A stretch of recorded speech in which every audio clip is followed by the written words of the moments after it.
dia masuk ke dalam kumpulan itu seperti itu, ya, seperti itu. Itu diletakkan misalnya kecintaan terhadap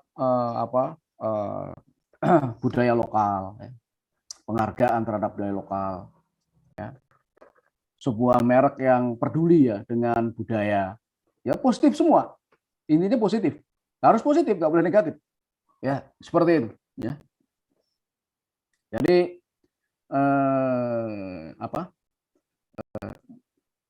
main simbolik ya, lebih ke simbolik ya.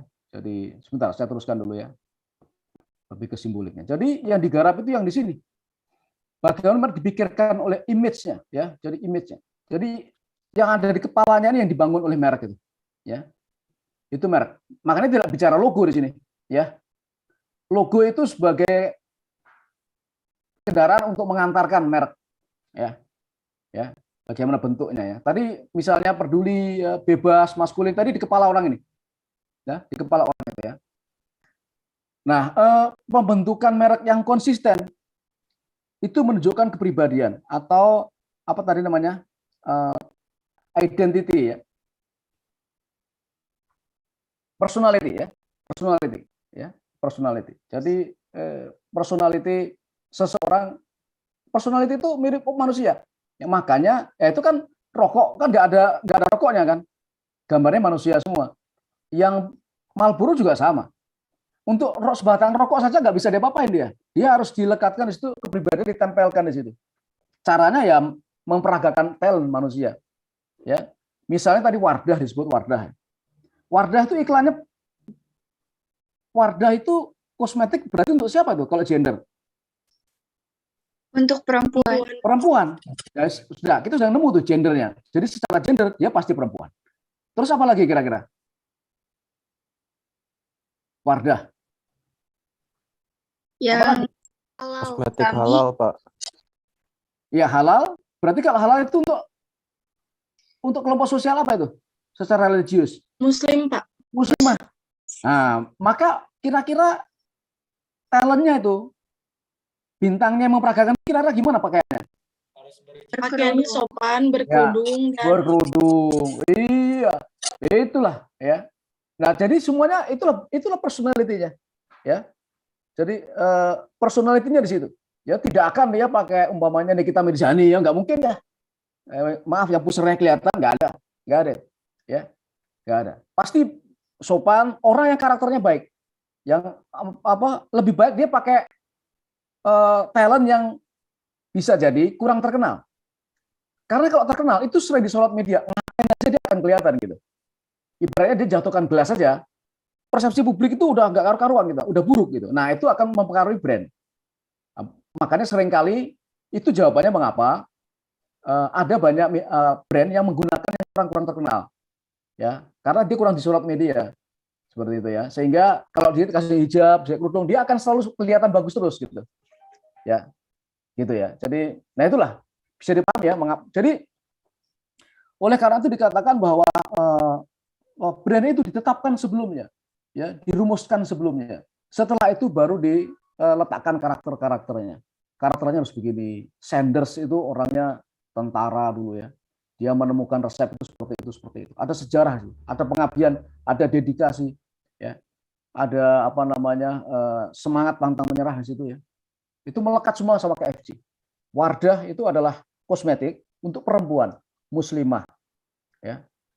Kemudian dia brandnya adalah orang yang sopan, ya, yang punya tata krama dan seterusnya. Ya. Jadi dia punya personalitas, diletakkan dia di dalam. Jadi bisa usianya, bisa gendernya, ya, bisa religionnya, bisa pendidikannya, bisa rentang usianya, muda, misalnya ya, teenager, anak milenial, ya. Misalnya logonya apa, personalitinya mie Indomie yang apa namanya bintangnya adalah anaknya siapa, anaknya Ahmad Dhani itu siapa yang laki itu namanya, yang sulung, Al-Ghazali ya. Al-Ghazali itu apa ya kemarin, apa deh, mie apa ya, Al-Ghazali mie iklan mie, Al-Ghazali iklan mie ya. Ini dia. Sebelum berangkat Indomie goreng dulu guys. Bawang goreng dan aromanya bikin semangat.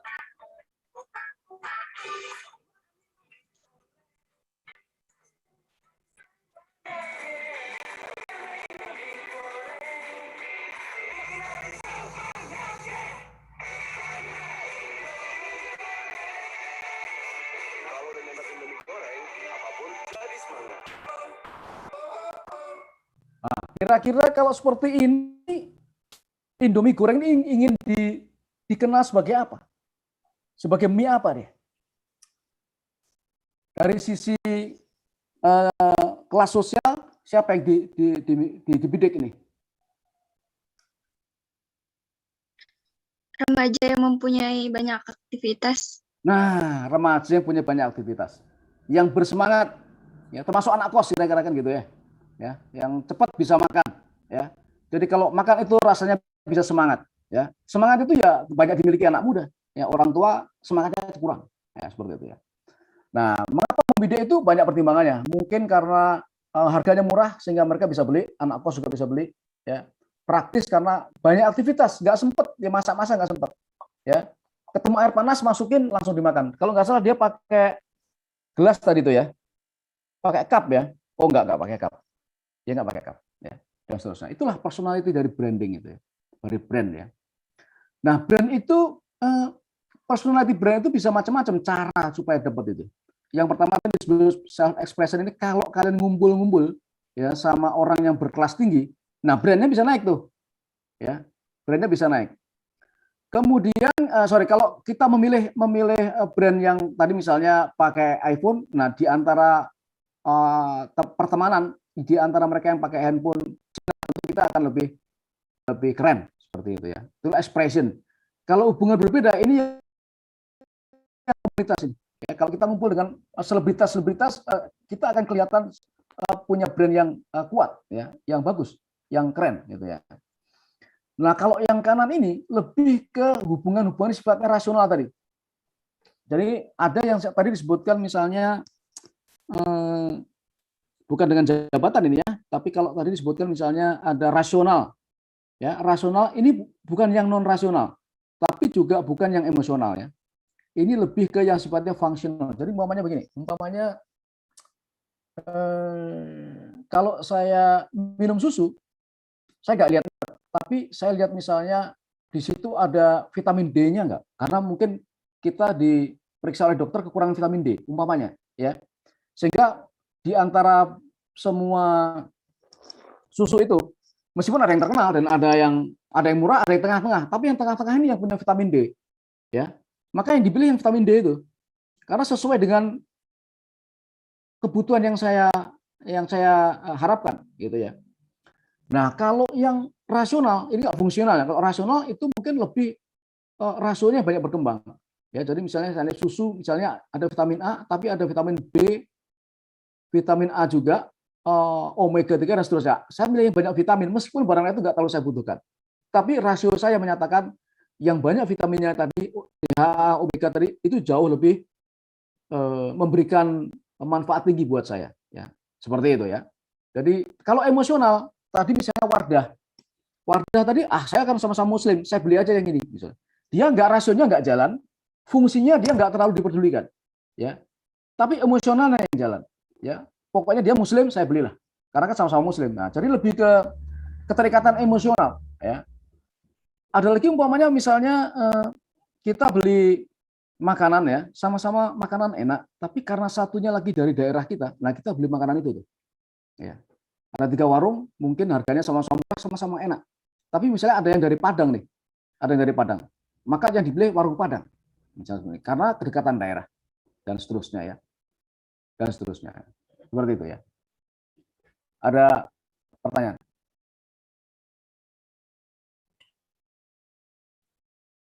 Saya bertanya, Pak. Kalau misalnya brand itu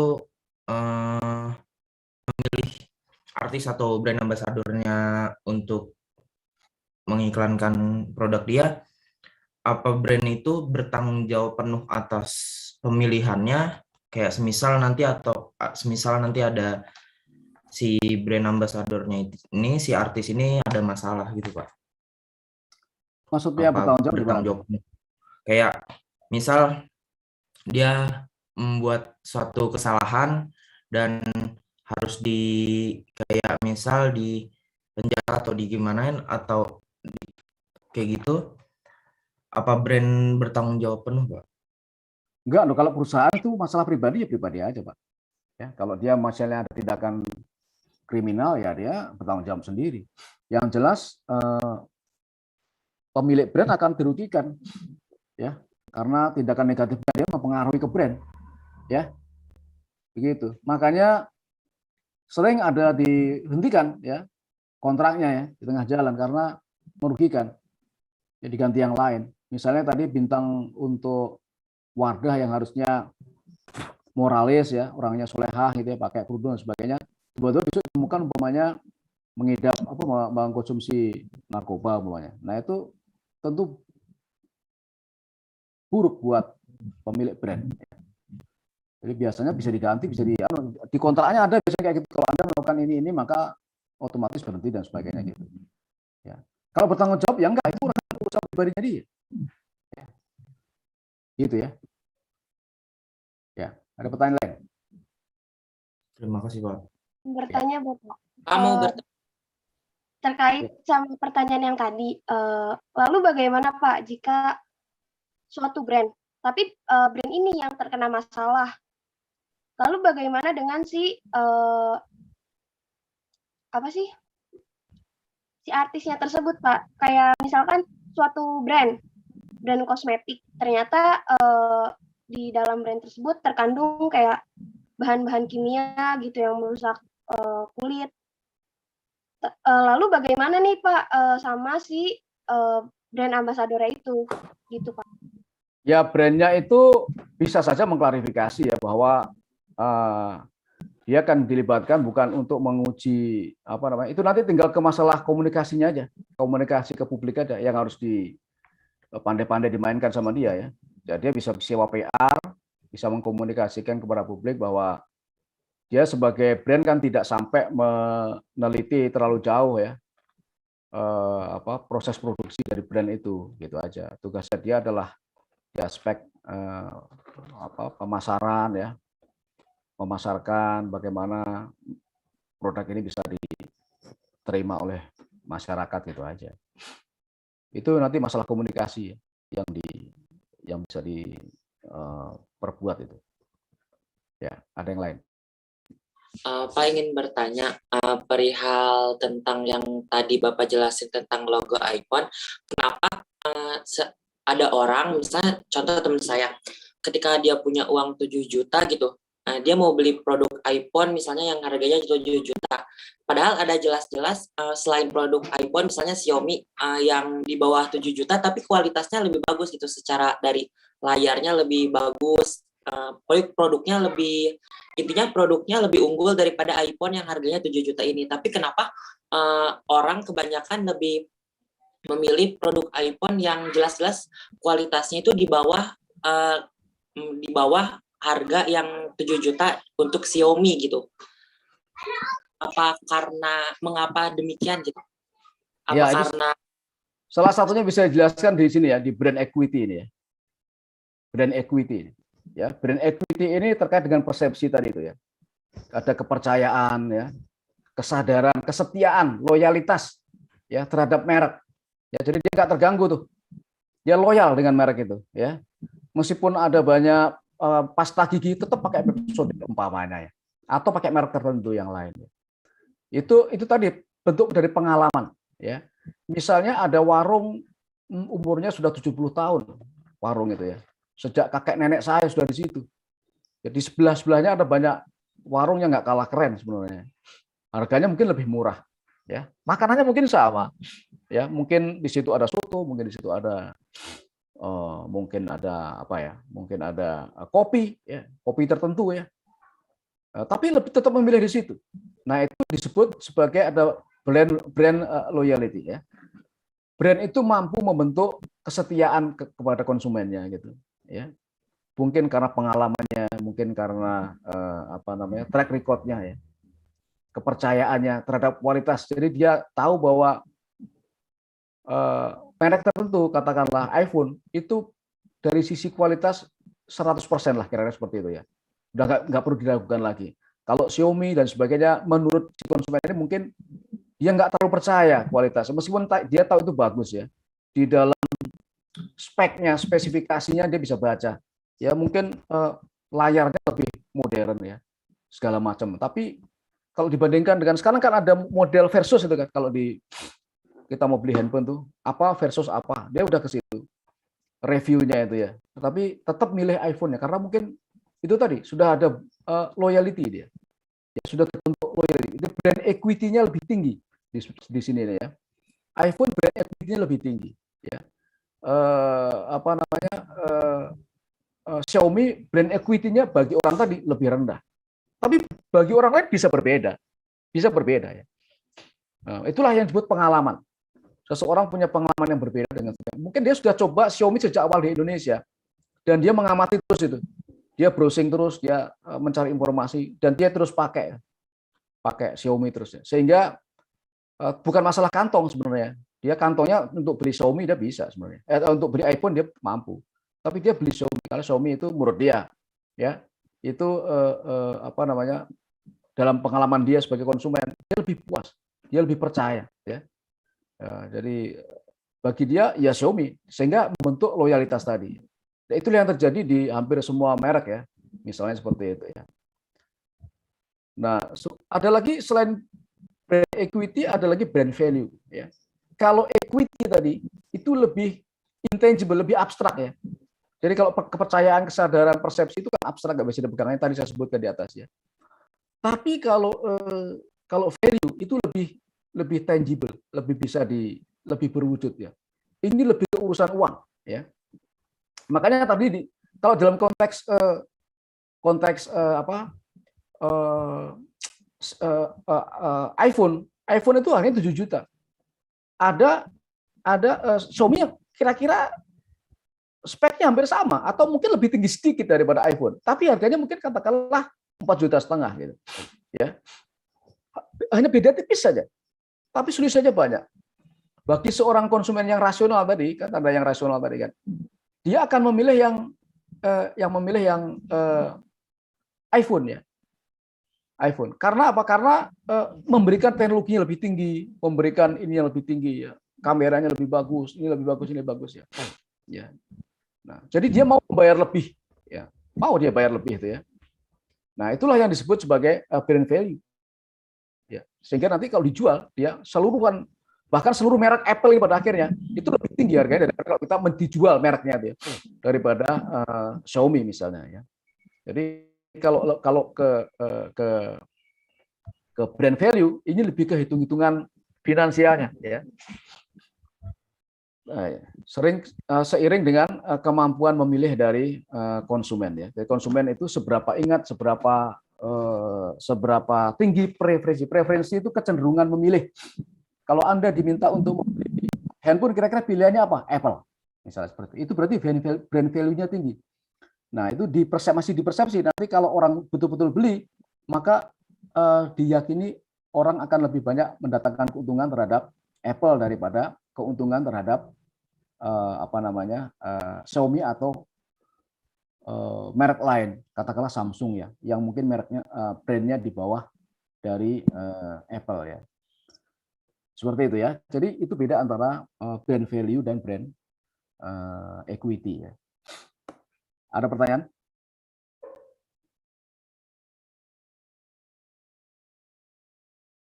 Mungkin satu lagi ya, karena kita mau Jumatan ya.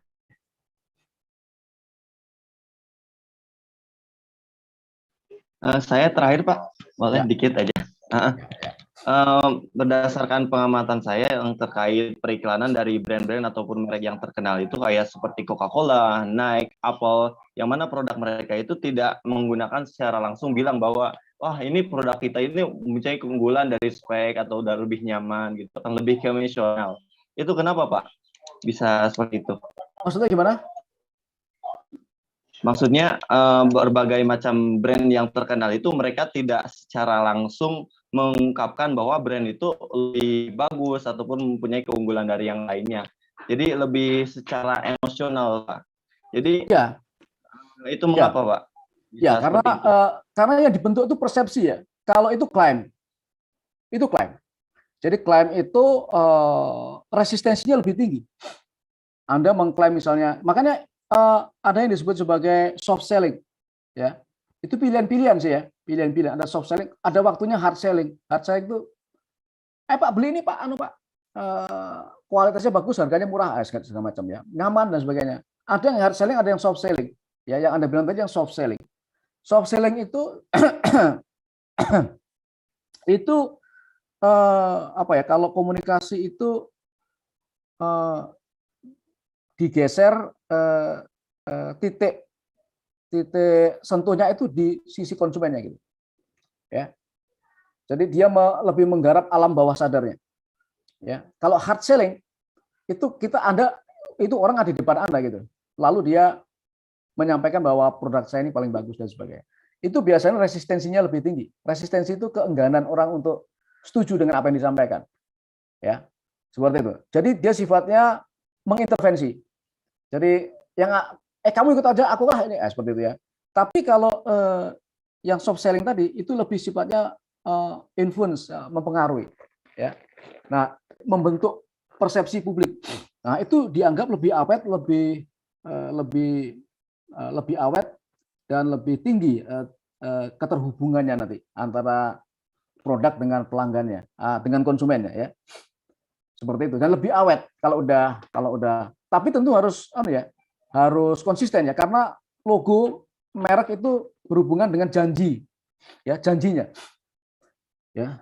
Jadi di dalam merek itu ada janji. Kalau misalnya tadi disebut Lexus itu misalnya mewah, berkualitas, prestisius, layanan prima, ya, apalagi mamanya, ya. Serba nomor 1 lah pokoknya. Itu semua sebenarnya janji. Jadi di dalam logo yang lambang dari merek itu melekat janji. Nah, promising itu harus ditepati itu. Jangan sampai beli Lexus ternyata joknya nggak dari kulit, ya, wah bahaya itu. Joknya harus kulit nomor 1, ya, harus nomor 1. Dan semua interiornya itu harus kelas 1 semua, ya. Airbagnya nomor 1, ya. Ada sistem komputer di situ yang bisa mengatur, ban kempes pun bisa mengembang lagi kalau kena paku, misalnya tuh ya, teknologi seperti itu, ya. Itu promising semua. Itu ban kempes bisa kayak mobilnya James Bond, kempes kena paku bisa langsung kembang sendiri. Itu ada teknologinya. Teknologi itu dimasukkan ke dalam mobil Lexus, dibikin sebagai janji bahwa di antara itu adalah bentuk dari janji bahwa itu yang disebut sebagai teknologi tertinggi, termaju, ya, misalnya, ya.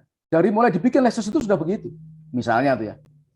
Nah, seperti itu. Nah, itu harus dipenuhi janji itu. Jangan sampai kempes terus. Nah, itu nanti itu menjadi viral, ya, seperti itu. Nah, misalnya makanya kalau Lexus tuh kalau iklan nggak banyak ngomong dia, mobilnya lewat, elegan, prestisius, apalagi umpamanya Mister Depan atau apalah seperti itu, ya.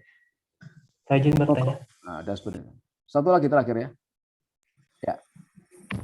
Pak izin bertanya, Pak. Ya. Jadi penggunaan selebriti itu dalam iklan itu memiliki pengaruh terhadap loyalitas merek ya Pak, daripada tidak menggunakan jasa selebriti gitu. Oh, loyalitas berbeda ya. Itu lebih ke awareness. Ada brand awareness kan? Brand awareness.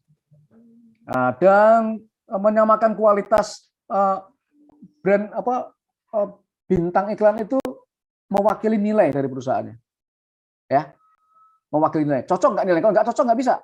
Seperti Wardah tadi nggak mungkin pakai Nikita Mirzani, gitu loh, ya. Wardah tadi nggak mungkin pakai Nikita Mirzani. Mungkin bisa pakai siapa itu artis Korea, tapi udah lama di Indonesia pakai kerudung. Ayana. Namun Ayana. Saya lupa namanya, pokoknya itulah ya. Nah, itu cocok itu kalau sama Wardah, ya. Dia katakanlah kulitnya bersih ya, kemudian pakai kerudung dan selalu pakai kerudung dia kan. Kerudungnya kan bukan kemarin aja dia pakai gitu loh. Dan selalu pakai kerudung yang dia, umpamanya seperti itu ya. Nah, itu contoh ya. Itu kalau pakai Coca-Cola nggak cocok. Ya, Coca-Cola nggak cocok ya. Berbeda karena Coca-Cola punya brand, punya karakter, punya kepribadian sendiri gitu. Jadi kalau penggunaan loyalitas nggak di situ, loyalitas itu lebih kepada pemenuhan janji tadi, ya, dan pengalaman, ya. Jadi kalau kualitas-kualitas tadi itu dipenuhi, akan ada loyalitas gitu, ya, gitu ya. Saya kira itu aja dulu ya, sampai karena udah mau Jumatan ya, nanti bisa ditanya lagi, boleh dicatat lagi kalau yang kurang nanti di pertemuan depan bisa ditanyakan ya. Sadam tadi yang bertanya tolong di-share ke saya nama-namanya ya. Yang bertanya tadi boleh setor nama ke Sadam, nanti saya ada penilaian ya untuk yang bertanya. Dan pertanyaannya tadi disampaikan apa tadi dicatat juga ya. Nanti dikirimkan ya ke saya. Saya kira itu ya untuk sementara untuk kuis itu tadi nanti akan saya periksa, tapi evaluasi saya sementara itu kan untuk subjek email kan sudah dikasih tahu ya. Ada yang nggak pakai subjek email ya. Ada yang subjek emailnya berbeda ya. Itu ya. Padahal subjek email sudah dikasih tahu bahwa subjek email itu nama. Terus apa tadi ya? Kelas ya, sore atau pagi. Kemudian ADV. Udah gitu aja ya. Itu untuk mengenali karena nanti akan ada ratusan email masuk ke tempat saya. Supaya saya carinya gampang ya. Nanti akan ada rugi sendiri kalau saya cari nggak ketemu, saya nggak setor nanti ya. Seperti itu ya. Makanya perlu untuk nama subjek email itu. Ada yang nggak dikasih subjek email ya. Dan seterusnya ya. Saya kira itu aja ya. Nanti kalau ada yang pertanyaan lagi boleh disampaikan ya. Di pertemuan ke depan nanti boleh disampaikan, nanti kita diskusikan lagi ya. Untuk subjek email yang salah itu apakah kita harus mengirim ulang atau gimana? Nggak bisa, sudah nggak ada ulangan ya. Bisa. Nggak ada ulangan sudah ya. Ya, makasih ya. Saya kira itu aja. Terima kasih ya. Assalamualaikum warahmatullahi wabarakatuh. Waalaikumsalam warahmatullahi wabarakatuh. Terima kasih, Pak.